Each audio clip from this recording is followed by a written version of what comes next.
This is my adaptation of a story that was written by Mark Twain probably around 1870, and it was published in Sketches New and Old in 1875.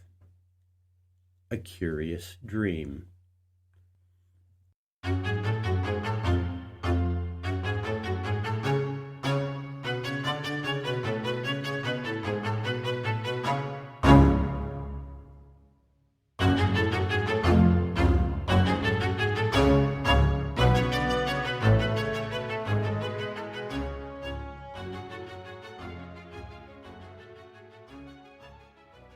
I had a singular dream the night before last.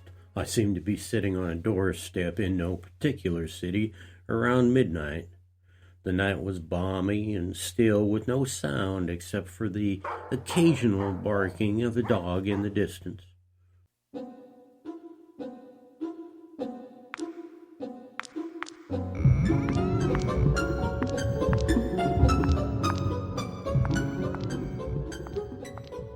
Then from up the street came a black clacking, and there appeared a tall skeleton, hooded and half-clad in a tattered and moldy shroud, and carrying a broken and worm-eaten coffin. It was followed by another carrying various bits of rotten wood. The third was bending under a heavy gravestone and dragging a shabby coffin behind. He turned his eye sockets in my direction and said, "Ease this down for a fellow, will you?" I helped him ease the gravestone down until it was resting on the ground, and noticed it said, John Baxter Copemanhurst, died May 1839.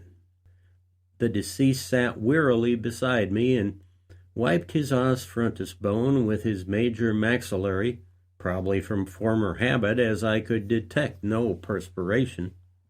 "It's too bad, said he, drawing the remnant of the shroud around him and leaning his jaw pensively on his hand. Then he put his left foot up on his knee and fell to scratching his ankle bone absently with a rusty nail which he got out of his coffin. What is too bad, friend? Everything. I almost wish I never had died." What's the matter? "Matter? Look at this shroud. It's in rags. Look at this gravestone all battered up. Look at that disgraceful old coffin. All a man's property going to ruin and destruction before his eyes, and ask him if anything is wrong? Fire and brimstone." Well, it certainly is too bad, but given your situation, I wouldn't think you'd mind much. "I do mind, sir. You see, I reside in that old graveyard, and when I was first laid out there 30 years ago, I thought I was done with grief, anxiety, doubt, and fear forever and ever. But now look. There, the third rib from the bottom just let go. If you have a string, could you kindly hitch it to the end of my spine?" I did so, and he continued. "I keep losing bits and pieces, and it's largely due to neglect.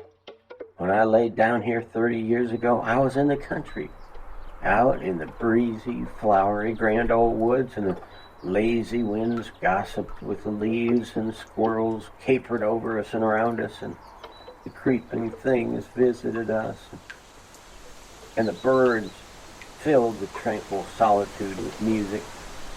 Everything was pleasant then, and everything, fences, monuments, grave sites, everything was kept in the best condition. Those days are gone by. Our descendants have forgotten us. My grandson lives in a stately house with money I made with these old hands, and I sleep in a neglected grave with invading vermin that gnaw my shroud to build their nests. I and my friends who lie with me in this place founded this fine city, and yet our progeny leaves us to rot in the dilapidated cemetery which neighbors curse and strangers scoff at. Our graves are caved in now. Our headboards have rotted away. Our monuments lean wearily, and our gravestones bow their heads in discouragement. No one has trimmed the roses, planted trees, or even brought flowers for many years. You see how it is, don't you? While our descendants are living sumptuously on our money, we have to fight just to keep skull and bones together. Every grave in the place leaks. We have to climb out when it rains and roost in the trees. If you happen across the place some night, you'd see as many as 15 of us up in the trees, with joints rattling and the wind wheezing through our ribs. Why, look into my mouth as I tilt my head back. See that? That's ancient dry sediment from the times I've used this old skull to bail out my grave. A ghastly expression began to develop among the decayed features of my guest's face. When I began to grow uneasy and distressed, he told me he was only trying to work up a smile with a wink in it.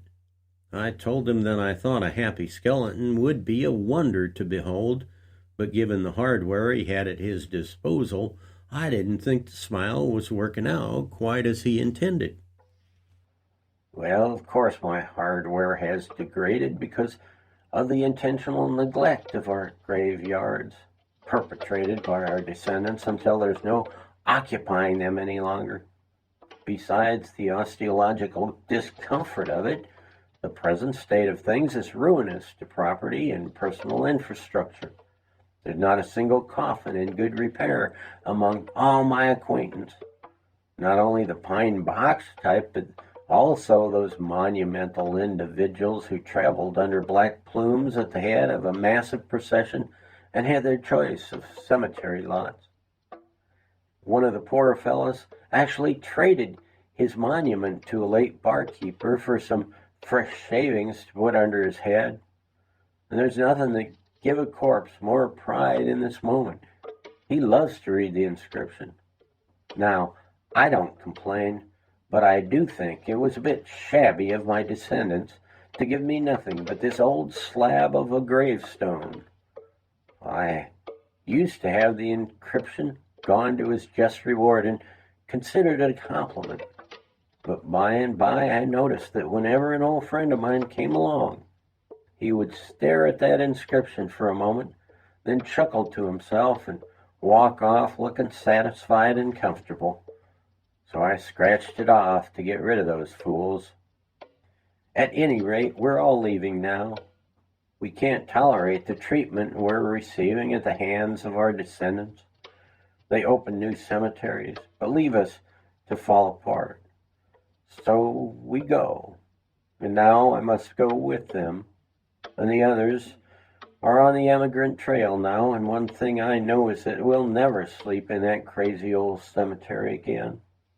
I'll travel until I find respectable quarters, even if I have to huff it all the way to New Jersey. Keep the coffin if you want it, but give me a lift with this headstone, and I'll be on my way. Goodbye, friend.